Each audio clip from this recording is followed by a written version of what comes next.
अमन अब बस आयशा के जवाब का इंतजार कर रहा था। हर दिन उसके लिए लंबा हो गया था। आयशा भी कंफ्यूज थी। अमन अब अमन उसे अमन पसंद था, लेकिन वो अपने पास्ट से डर रही थी।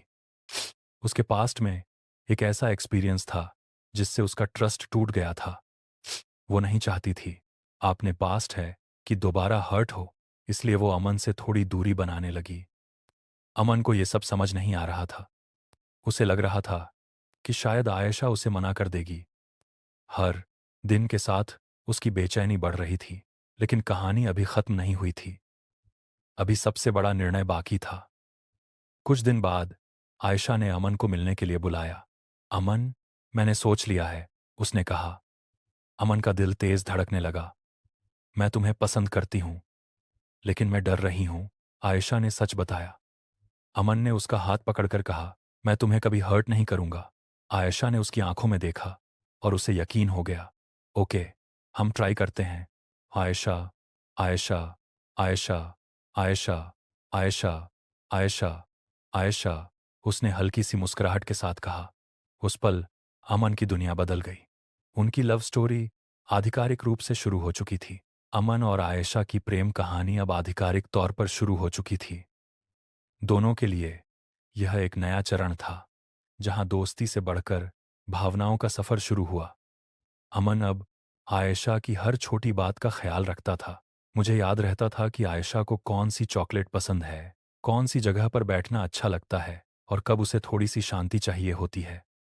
आयशा भी धीरे धीरे अपना डर भूलकर अमन पर भरोसा करने लगी थी। कॉलेज में अब दोनों को एक साथ देखना सामान्य हो गया था। कभी कैंटीन में चाय शेयर करते, कभी लाइब्रेरी में एक ही टेबल पर बैठकर पढ़ते और कभी कैंपस में बिना किसी वजह के वॉक करते हुए फ्यूचर की बातें करते। अमन ने एक दिन आयशा के लिए छोटा सा सरप्राइज प्लान किया। उसने एक डायरी और उसकी फेवरेट चॉकलेट गिफ्ट की। यह क्यों? आयशा ने मुस्कुराकर पूछा। ताकि तुम अपने थॉट्स लिख सको, और शायद मेरे बारे में भी। अमन ने हल्का सा मजाक किया। आयशा ब्लश कर गई। उस पल दोनों को महसूस हुआ कि यह रिश्ता सिर्फ एक आकर्षण नहीं, बल्कि कुछ गहरा है। उनके बीच समझ और सम्मान बढ़ने लगा था। लेकिन जिंदगी हमेशा सीधी नहीं होती। खुशी के साथ साथ एक परीक्षा भी आने वाली थी, जो उनके प्यार को सच में साबित करेगी। हर रिश्ते में एक न एक दिन गलतफहमी जरूर आती है। अमन और आयशा के साथ भी कुछ ऐसा ही हुआ। एक दिन आयशा ने बताया कि वह राहुल के साथ एक महत्वपूर्ण परियोजना पर काम कर रही है। अमन ने सामान्य रहने की कोशिश की, लेकिन उसके अंदर असुरक्षा बढ़ने लगी। तुम उसके साथ इतना टाइम क्यों स्पेंड कर रही हो? अमन ने थोड़ा गुस्से में पूछा। आयशा को यह बात बुरी लगी। तुम मुझ पर ट्रस्ट नहीं करते? उसने सीधा सवाल किया। बात धीरे धीरे आर्ग्यूमेंट में बदल गई। दोनों ने गुस्से में कुछ ऐसे वर्ड्स बोल दिए जो उन्हें नहीं बोलने चाहिए थे। उस दिन के बाद दोनों ने बात करना बंद कर दिया। अमन को बाद में एहसास हुआ कि उसने ओवर रिएक्ट किया, लेकिन अहंकार की वजह से वह पहले सॉरी नहीं बोल पाया। आयशा भी हर्ट थी और उसने डिसाइड किया कि जब तक अमन समझ नहीं लेगा, वह खुद बात नहीं करेगी। उनके बीच पहली बार इतनी बड़ी दूरी आ गई थी। जो रिश्ता इतना मजबूत लगता था, अब उसमें दरार आ गई थी। लेकिन कभी कभी यही छोटी लड़ाई किसी रिश्ते को और गहरा बना देती है, अगर दोनों उसे समझने की कोशिश करें। 2 दिन तक अमन और आयशा ने एक दूसरे से बात नहीं की। दोनों एक ही क्लास में होते हुए भी अजनबियों की तरह व्यवहार कर रहे थे। अमन को हर पल आयशा की कमी महसूस हो रही थी। उसे एहसास होने लगा कि आयशा उसकी जिंदगी में कितनी महत्वपूर्ण बन चुकी है। दूसरी तरफ आयशा भी भावुक हो रही थी। वह मजबूत बनने की कोशिश कर रही थी, लेकिन अंदर से टूट रही थी। उसे अमन की आदत हो गई थी। एक दिन लाइब्रेरी में दोनों अचानक सामने आ गए। कुछ सेकंड तक सिर्फ सन्नाटा था। दोनों के पास कहने के लिए बहुत कुछ था, लेकिन शब्द नहीं मिल रहे थे। अमन, आयशा ने धीरे से कहा। आई एम सॉरी, अमन। अमन ने बिना देरी के बोल दिया। आयशा की आंखों में आंसू आ गए। मैं भी। उस पल दोनों ने समझ लिया कि उनका रिश्ता अहंकार से ज्यादा महत्वपूर्ण है। उन्होंने फैसला किया कि आगे से विश्वास और संचार को कभी अनदेखा नहीं करेंगे। उनकी दूरियां खत्म हो गई थीं और रिश्ता पहले से भी ज्यादा मजबूत हो गया था। कभी कभी ब्रेक होना ही जरूरी होता है ताकि समझ आए कि किसी की वैल्यू क्या है। आप एक शाम आयशा असामान्य तरीके से चुप थी। अमन ने तुरंत नोटिस कर लिया। क्या हुआ? क्या हुआ? क्या हुआ? उसने प्यार से पूछा। आयशा कुछ देर तक चुप रही, फिर उसने डिसाइड किया कि अब सच बताने का टाइम आ गया है। मैंने तुमसे अपने पास्ट के बारे में सब कुछ नहीं बताया, उसने धीरे से कहा। उसने बताया कि स्कूल के समय में उसका एक करीबी दोस्त था जिस पर वह बहुत विश्वास करती थी, लेकिन उसने उसका विश्वास तोड़ दिया। उस घटना के बाद आयशा किसी पर आसानी से विश्वास नहीं कर पाती थी। इसी वजह से वह अमन के साथ भी पहले हिचकिचाती थी। अमन ने बिना बाधा डाले उसकी बात सुनी। फिर उसने उसका हाथ पकड़कर कहा, मैं तुम्हें कभी हर्ट नहीं करूंगा। तुम जितना टाइम लेना चाहो लो, मैं यहीं हूं। आयशा को उसकी बात में सच्चाई महसूस हुई। उसने पहली बार किसी पर इतना ट्रस्ट फील किया।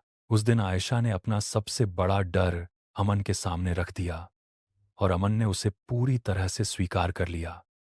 यह क्षण उनके रिश्ते को और गहरा बना गया। अब अमन और आयशा सिर्फ वर्तमान में जीने तक सीमित नहीं रहे थे, वे अपने भविष्य के बारे में भी गंभीर होने लगे थे। दोनों एक दूसरे के लक्ष्यों को समझते और समर्थन करते थे। हाँ, एक दिन हम दोनों सफल बनेंगे, अमन ने आत्मविश्वास के साथ कहा। साथ में आयशा ने मुस्कुराकर जवाब दिया। दोनों ने डिसाइड किया कि वो अपनी पढ़ाई पर फोकस करेंगे और एक दूसरे के लिए मोटिवेशन बनेंगे। जब भी अमन डिमोटिवेटेड होता, आयशा उसे एनकरेज करती, और जब आयशा स्ट्रेस में होती, अमन उसे हैंडल करता। उनका रिश्ता अब सिर्फ प्रेम तक सीमित नहीं था, वह एक मजबूत साझेदारी बन चुका था जहां दोनों एक दूसरे की वृद्धि का कारण बन रहे थे। लेकिन जीवन का अगला चरण और भी चुनौतीपूर्ण होने वाला था। अंतिम वर्ष के साथ साथ उन्हें अपने भविष्य के बड़े निर्णय लेने थे। उनकी कहानी अब एक नए मोड़ पर जा रही थी जहां प्यार के साथ जिम्मेदारी भी आने वाली थी। कॉलेज का अंतिम वर्ष शुरू हो चुका था और अब पढ़ाई का दबाव भी बढ़ गया था।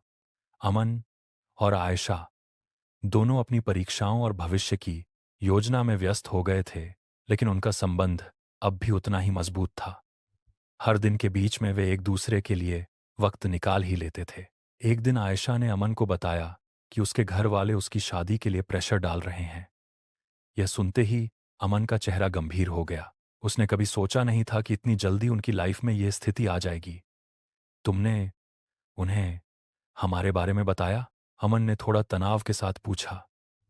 आयशा ने धीरे से कहा, नहीं, मैं अभी तैयार नहीं हूं, मुझे डर लगता है। अमन ने उसकी बात समझने की कोशिश की। उसने महसूस किया कि यह सिर्फ एक भावनात्मक निर्णय नहीं, बल्कि पूरी जिंदगी का मामला है।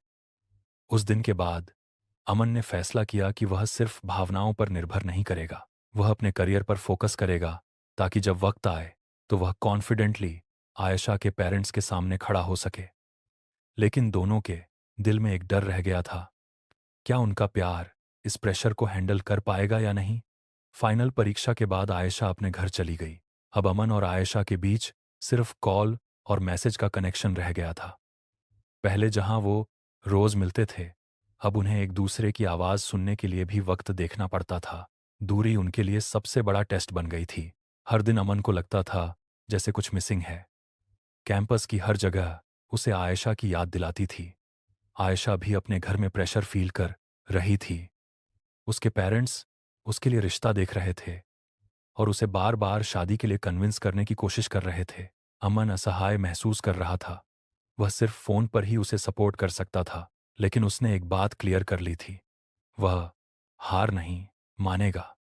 दूरी ने उनके प्यार को कम नहीं किया, बल्कि उन्हें यह समझ आया कि वह एक दूसरे के बिना अधूरे हैं। यह डिस्टेंस उनके रिश्ते को और गहरा बना रहा था।